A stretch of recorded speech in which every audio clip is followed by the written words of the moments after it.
आदाब, मैं हूं मुमताज आलम रेज़। बात करूंगा मध्य प्रदेश की और तीन ऐसी तस्वीरें आपके खिदमत में पेश करूंगा जिससे आपको अंदाजा हो जाएगा कि मध्य प्रदेश की हालत क्या है। मध्य प्रदेश में भाजपा और उसकी हुकूमत की राजनीति क्या है और वो कहां पर है। सबसे पहली तस्वीर जो बहुत ही खौफनाक है, बहुत ही डरावने वाली है। जी हां, ये उज्जैन की तस्वीरें, खबरें आपने देखी होंगी कि वहां निर्भया जैसा कांड हो गया है। उज्जैन में जहां महाकाल का मंदिर है, जहां पे दुनिया भर से लोग पूजा अर्चना के लिए जाते हैं, मदद के लिए जाते हैं, वहां एक 12 साल की लड़की 8 किलोमीटर तक दौड़ती रही, वो भी नींद रहना, और चीखती रही, पुकारती रही मदद के लिए। और उसकी उम्र 12 साल। 2.5 घंटे तक वो सड़कों पर नीम बरहना यानी अर्ध नंग जिसको कहते हैं, वो दौड़ती रही, लेकिन कोई मदद के लिए नहीं आया। और उसके साथ जो कुछ हुआ, लोग ये बताते हैं कि उसके प्राइवेट पार्ट से मुस्तकिल जो है वो खून बहता रहा और आखिर में 2.5 घंटे बाद वहां एक मदद हुई और जिसके बाद वो इंदौर हॉस्पिटल में रिफर कर दी गई। वो बोल नहीं पा रही है, लेकिन जो माहिरीन है, वहां कुछ टीम पहुंची है, उसने ये बताया है कि ये लड़की प्रयागराज इलाहाबाद से ताल्लुक रखती है। उस लड़की ने बस इतना बताया कि उसकी मां के साथ भी गलत हुआ है। अब मां की तलाश जारी है, कौन गुनहगार है उसकी भी तलाश की जा रही है। लेकिन यह तस्वीर कितनी घिनौनी है, कितनी डरावनी है।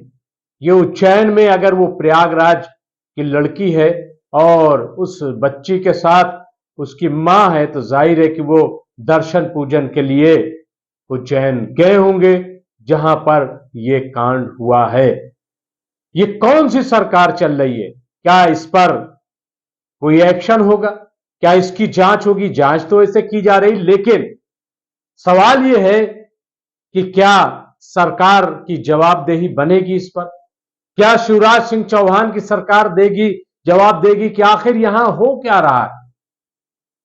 चुनाव में हर कोई बिल्कुल मस्त है, चुनाव की फिक्र ज्यादा है, कैसे दोबारा हुकूमत बन जाए इसकी फिक्र ज्यादा है, लेकिन प्रदेश का लॉ एंड ऑर्डर कैसा है इसकी शायद फिक्र नहीं है। और 2.5 घंटे तक, और लोग भी वहां कैसे हैं कि जो उस बच्ची की मदद के लिए नहीं आए। ये हमारा कैसा समाज बनता जा रहा है, कैसा माशरा बनता जा रहा है कि लोग एक दूसरे की मदद के लिए आगे नहीं आ रहे। क्या कोई खौफ है? क्या कोई डर है? या फिर इंसानियत नाम की चीज खत्म हो गई है? ये बहुत ही, मैं समझता हूं कि अफसोसनाक है, बहुत ही दर्दनाक है। और इसकी जितनी मसम्मत की जाए कम है। निर्भया जैसा कांड इसलिए कहा जा रहा है क्योंकि बहुत ही ज्यादा दरिंदगी इस बच्ची के साथ की गई है। अब जब रिपोर्ट आएगी, अभी तो ये बताया जा रहा है कि इंदौर में ब्लड चढ़ाया गया है, उससे बच्ची की जान को अब खतरा नहीं है, बच्ची को बचा लिया गया है। और अब वो जब बताएगी तभी असलियत सामने आएगी कि उसके साथ दरिंदगी किसने की। तो ये उज्जैन मध्य प्रदेश की खबर है। और वहीं से एक खबर और आ रही है, और वो तस्वीरें, जो वीडियो वायरल हो रहा है, वो वीडियो ये है कि वहां जो काम करने वाली औरतें हैं उन पर पुलिस ने लाठियां बरसाई। औरतें इंसाफ मांग रही हैं, औरतें अपना हक मांग रही हैं। और जब हक मांगने के लिए औरतें सड़कों पर उतर आई तो उन पर शिवराज सिंह चौहान की पुलिस ने लाठी बरसाई। बताया यह जा रहा है कि पूरा वाकया जो है वो मध्य प्रदेश की राजधानी भोपाल का है। भोपाल में यह सब कुछ किया गया है। पुलिस लाठी चला रही है, इसकी तस्वीरें तो बिल्कुल साफ साफ दिखाई दे रही। इसमें बट और इफ की कहीं कोई गुंजाइश नहीं है। आखिर क्यों ऐसा किया जा रहा है? शिवराज सिंह तो मामा है और औरतें उनकी सब बहनें हैं, तो आखिर ये बहनों पर लाठियां क्यों बरसाई जा रही? ये कौन सी ऐसी बात है?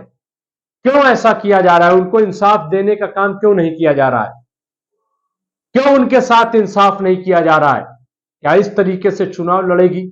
क्या इस तरीके से वोट मांगने भाजपा जाएगी? और मोदी जी बार बार मध्य प्रदेश का दौरा कर रहे हैं, बड़ी बड़ी बातें कर रहे हैं, लेकिन सवाल यह है कि इन छोटी छोटी बातों पर कौन ध्यान देगा?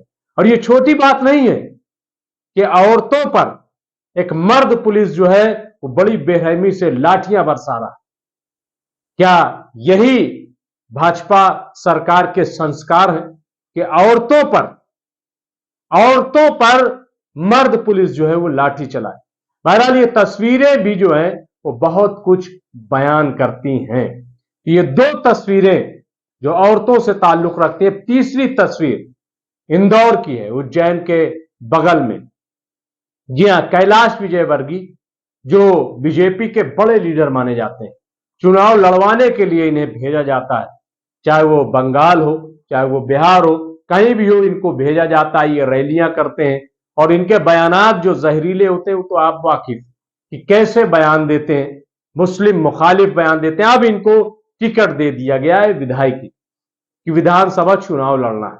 अब जैसे ही इनको टिकट दिया जाता है, इनकी सिट्टी पिट्टी गुम हो जाती है, इनके पैर के नीचे से जमीन निकल जाती है, क्योंकि ये तो हवा में थे, हवा में उड़ते थे। और खुद इन्होंने कहा कि मुझे टिकट दे दिया गया लेकिन लड़ने की मुझे इच्छा नहीं है, 1% जो है इच्छा नहीं है, क्योंकि मैं तो बड़ा नेता हो गया हूं। मैं तो एक दिन में 8 रैलियां करता हूं, 5 हेलीकॉप्टर से और 3 जो है कार से, और ऐसे ऐसे हवा में हाथ हिलाता हूं, आगे बढ़ जाता हूं, लेकिन अब वोट मांगना पड़ेगा। लेकिन ये डर क्यों? जबकि उनके बारे में तो ये भी लोग कह रहे हैं कि हो सकता है आप जो है मुख्यमंत्री बन जाओ। लेकिन इतना डर क्यों? क्योंकि कैलाश विजयवर्गीय को हकीकत मालूम, सच्चाई मालूम है कि मध्य प्रदेश की हालत क्या है। और मध्य प्रदेश जो है वहां भाजपा 50 से 55 सीटों पर सिमट रही है, अब तक की रिपोर्ट है। ऐसे में अगर कैलाश विजयवर्गीय हार जाते हैं, और जैसा कि बिल्कुल तय है, वहां के जो हालात है वो ये बताते हैं कि कैलाश विजयवर्गीय जो है वो बिल्कुल जीतने वाले नहीं, और इसलिए भी क्योंकि जमीन पर उनका काम नहीं है, हवा में उड़ रहे थे, ठीक से किसी से बात नहीं कर रहे थे। अब ये वो वोट किस मुंह से मांगने जाएंगे? तो ये जो डर है, ये इस बात की भी दलील है कि मध्य प्रदेश में भाजपा की हार बिल्कुल तय है। वहां सरकार जो है, भाजपा सरकार, उसने ऐसा कुछ किया है कि जिससे चुनाव लड़ने के लिए लोग तैयार नहीं है, जबकि पीएम मोदी ने वहां पे मंत्रियों, केंद्रीय मंत्रियों तक को भेज दिया, क्योंकि कांग्रेस जो है वहां बहुत तेजी से आगे बढ़ रही है। तो बहरहाल ये 3 तस्वीरें मैंने आपको दिखाई है, जिससे आप अंदाजा लगा सकते हैं कि मध्य प्रदेश की इस वक्त सूरत हाल क्या है। और क्या अपडेट होगा वो आपकी खिदमत में मैं पेश करूंगा। बहुत बहुत शुक्रिया।